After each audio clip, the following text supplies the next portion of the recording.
Hey guys, welcome back to my channel. Today I'm going to show you a very useful tip on how to store your gasket maker and caulking tubes. So what I have here on my table is some commonly used gasket maker, and in this tube here I have some polyurethane caulking.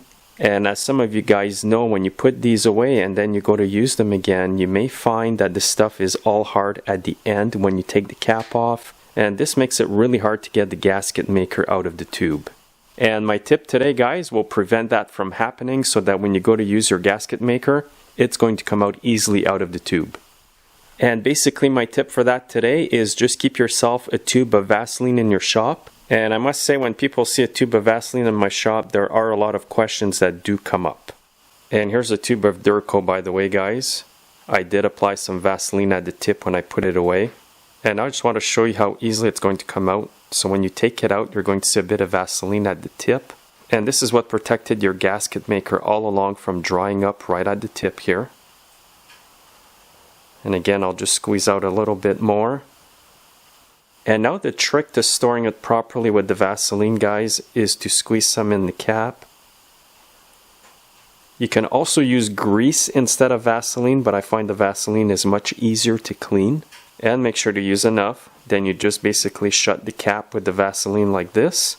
The Vaseline will create a good seal between the gasket maker left in the tube and the outside air. So every time you go to use your gasket maker, if you've put a bit of fresh Vaseline when you've put it away the last time, it's going to come out of the tube easily.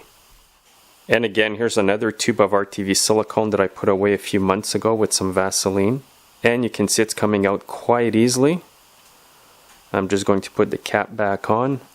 And the reason I do that is because sometimes you use the gasket maker, you put it away, you don't use it for a month or two, and it's always hard to get it out. You end up wasting half of it. You have to poke inside to make a tiny hole for it to squeeze out. This way here, I've never had an issue. It always comes out good. As I've showed you earlier, I always squeeze a bit out when I go to use it, get rid of the Vaseline, and then use the gasket maker on my engine parts. So you do lose a little bit of the gasket maker when you squeeze it out like that to get rid of the Vaseline, but it's a lot less than if you did not use the Vaseline. And you can also do this on any caulking tube as well. I just put some tape over it here. And if I squeeze the tube here, you can see that the caulking will come out. And you can see the old Vaseline there. And this same procedure will also work on your tubes of JB Weld epoxy glue, some other tubes of epoxy glue, and different stuff that you use in your shop.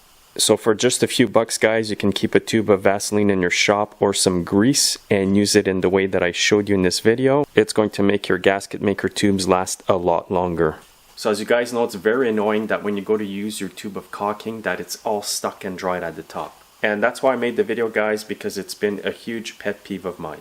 So guys, make sure to subscribe and follow me on Facebook, Twitter, and Instagram, and have yourselves a great day.